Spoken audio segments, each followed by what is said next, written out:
भारत की ऐसी जगह जहां भारतीय लोगों का जाना मना है। दोस्तों, इस बात से तो कई लोग वाकिफ होंगे कि विदेशों में कई ऐसी जगह है जहां भारतीय लोगों का जाना मना है, जहां भारतीय लोग घूम नहीं सकते हैं। लेकिन क्या आप जानते हैं कि भारतीयों पर ऐसा ही एक प्रतिबंध उनके खुद के देश यानी भारत में भी लगा हुआ है। दोस्तों, आपने बिल्कुल सही सुना कि भारत के लोग भारत की ही कई जगहों पर घूमने नहीं जा सकते। दोस्तों, आपको ये जानकर हैरानी होगी कि आजादी के इतने सालों के बाद भी भारत जैसे विशाल और विविधतापूर्ण देश में कुछ स्थान ऐसे हैं जहां हम इंडियंस को जाने की परमिशन नहीं है। सबसे अजीब बात तो यह है कि इन स्थानों का पोजीशन किसी न किसी इंडियंस के पास है, लेकिन अभी भी वहां फॉरेनर्स को जाने की परमिशन है, लेकिन भारतीय लोगों को जाने की इजाजत नहीं। इसके अलावा उत्तर पूर्वी सीमा क्षेत्र के आसपास कई ऐसे स्थान हैं जहां जाने के लिए सरकार से विशेष परमिट या इनर लाइन परमिट की जरूरत पड़ती है। नंबर 1 इस लिस्ट में सबसे पहले नंबर पर है हिमाचल प्रदेश का फ्री कसोल कैफे।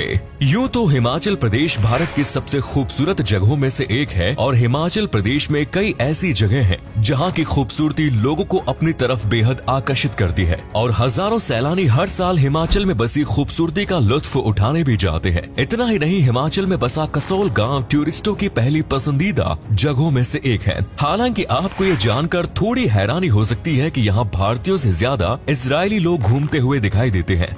जी हाँ, यहाँ आपको भारतीय बहुत ही कम नजर आएंगे। यही नहीं, यहाँ के फ्री कसोल कैफे रेस्टोरेंट्स में तो भारतीय लोगों के आने पर पूरी तरह से बैन लगा हुआ है। इसका मतलब ये है कि इस रेस्टोरेंट में किसी भी इंडियन टूरिस्ट को एंट्री नहीं मिलती। अब ऐसा क्यों है, चलिए जानते हैं। दरअसल दोस्तों, फ्री कसोल कैफे मालिक का कहना है कि यहाँ आने वाले ज्यादातर भारतीय पर्यटक पुरुष होते हैं जो कि यहाँ दूसरे पर्यटकों से दुर्व्यवहार करते हैं।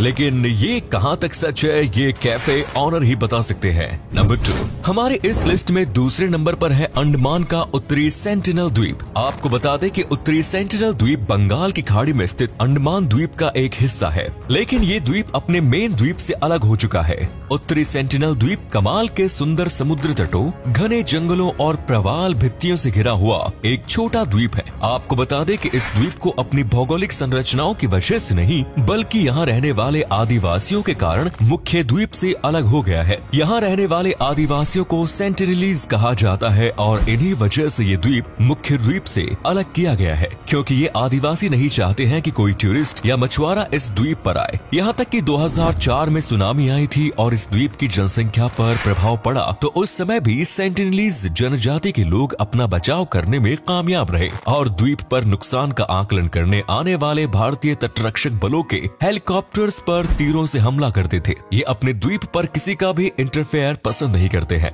नंबर 3 तीसरे नंबर पर है बेंगलुरु का यूनो इन होटल। यूँ तो ये होटल भारत की जमीन पर है, लेकिन इसके बाद भी यहाँ इंडियंस नहीं जा सकते। साल 2012 में बेंगलुरु में स्थित इस होटल यूनो इन को खास तौर से जापानी लोगों के लिए बनाया गया था, लेकिन आपको जानकर हैरानी होगी कि अपने ही एक रूल के चलते ये होटल जल्द ही विवादों से घिर गया। साल 2014 में ये होटल तब चर्चा में आया जब होटल स्टाफ ने भारतीय लोगों को रूफटॉप रेस्तरां में जाने से रोक दिया। इस बात को लेकर काफी विवाद भी हुआ, जिसके बाद साल 2014 में ग्रेटर बेंगलुरु सिटी कॉर्पोरेशन ने जातीय भेदभाव के आरोप में इस होटल को बंद करवा दिया और आज इस होटल में इंडियंस तो क्या, जापानी लोग भी नहीं जा सकते हैं। नंबर 4 इस लिस्ट में चौथे नंबर पर है भानगढ़ का किला। दोस्तों, आपने भानगढ़ किले के बारे में तो सुना ही होगा। ये हर टूरिस्ट की लिस्ट में शुमार होता है, लेकिन दोस्तों, क्या आप जानते हैं कि भानगढ़ का किला भारत के सबसे भूतिया स्थान के नाम से जाना जाता है और ये किला तभी शायद सबसे बड़ा अनसुलझा रहस्य बना हुआ है। रहस्यमयी होने की वजह से ये जगह कई लोगों का ध्यान अपनी ओर खींचती है।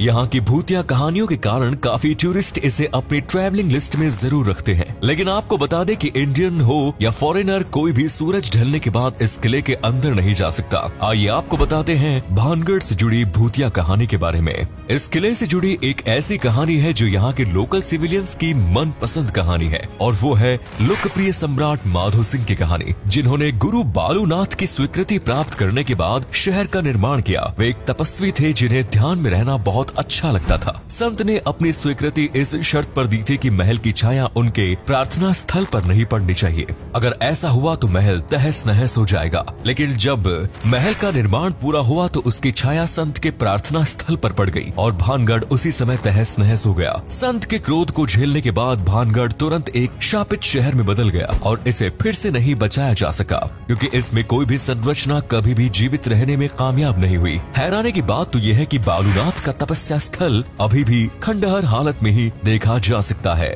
नंबर 5, इस लिस्ट में 5वें नंबर पर है हिमाचल प्रदेश का मलाना गांव। दोस्तों यूं तो मलाना गांव अट्रैक्टिव है, लेकिन फिर भी यहाँ इंडियंस के जाने पर बैन है।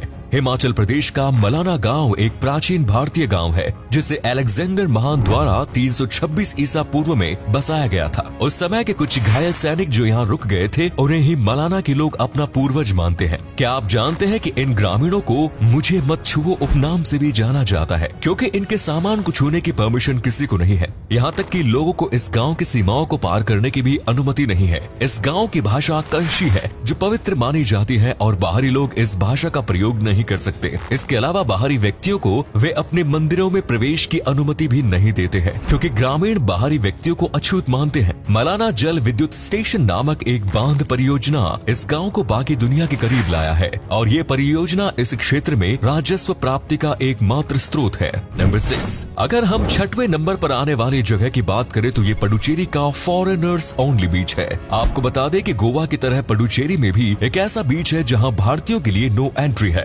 भारतीय लोग यहाँ कितनी भी कोशिश करने पर नहीं जा सकते, जबकि बीच पर सिर्फ फॉरेनर्स को जाने की इजाजत मिली हुई है और इसके पीछे का रीजन भी कुछ सुना हुआ सा है। दरअसल दोस्तों कहा जाता है कि भारतीय लोगों को इस बीच पर इसलिए आने की परमिशन नहीं है क्योंकि वो फॉरेनर्स के साथ मिसबिहेव करते हैं और फॉरेनर्स की सेफ्टी के लिए ही इंडियंस को यहाँ नहीं आने दिया जाता। यानी एक तरह से देखा जाए तो कई जगह ऐसी है जहाँ इंडियंस को जाने की परमिशन मिल सकती है, लेकिन वो खुद ही परमिशन नहीं लेना चाहते।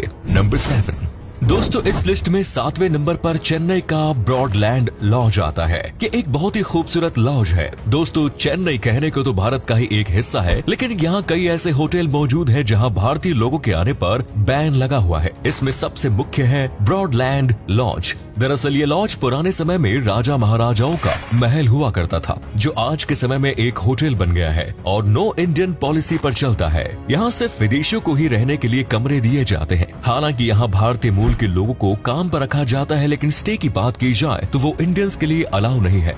नंबर 8, हमारी अगली इंटरेस्टिंग जगह है गोवा का फॉरेनर्स ओनली बीच।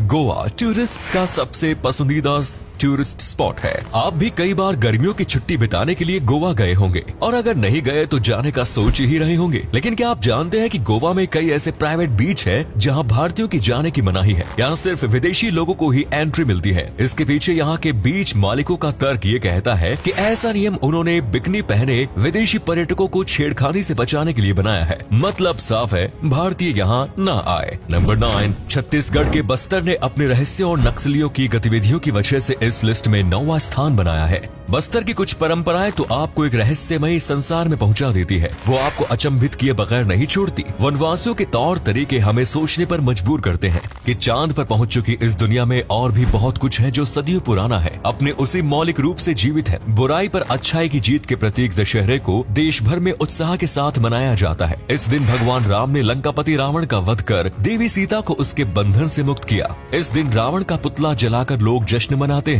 लेकिन भारत में एक जगह ऐसी है जहां 75 दिनों तक दशहरा मनाया जाता है, लेकिन रावण नहीं जलाया जाता। ये अनूठा दशहरा छत्तीसगढ़ के आदिवासी बहुल इलाके बस्तर में मनाया जाता है और बस्तर दशहरा के नाम से चर्चित है। मिस्र के पिरामिड तो पूरी दुनिया का ध्यान खींचते हैं, दुनिया के 8 अजूबों में शामिल है। लेकिन बस्तर में भी कुछ कम अजूबे नहीं। यहाँ भी एक ऐसी ही अनोखी परंपरा है जिसमें परिजन के मरने के बाद उसका स्मारक बनाया जाता है। भले ही वो मिस्र जैसा भव्य न हो, लेकिन अनोखा जरूर होता है। लेकिन दोस्तों कुछ नक्सली गतिविधियों की वजह से यहाँ लोगों का आना मना है। नंबर 10, इस लिस्ट में जो सबसे लास्ट यानी 10वें नंबर पर जगह आती है वो है सियाचिन ग्लेशियर बेस कैंप। ये जगह सियाचिन के सबसे सर्द इलाकों में से एक है। यहाँ आम लोग नहीं जा सकते। रीजन इज कि ये एक मिलिट्री एरिया है जहाँ आतंकी गतिविधियाँ अक्सर देखने को मिलती है। तो दोस्तों ये थे भारत के कुछ ऐसे प्लेसेस जहाँ खुद इंडियंस भी नहीं जा सकते। आपको इनमें से कौन सी जगह सबसे ज्यादा इंटरेस्टिंग लगी कमेंट्स में जरूर बताएं। मिलते हैं नेक्स्ट वीडियो में। धन्यवाद।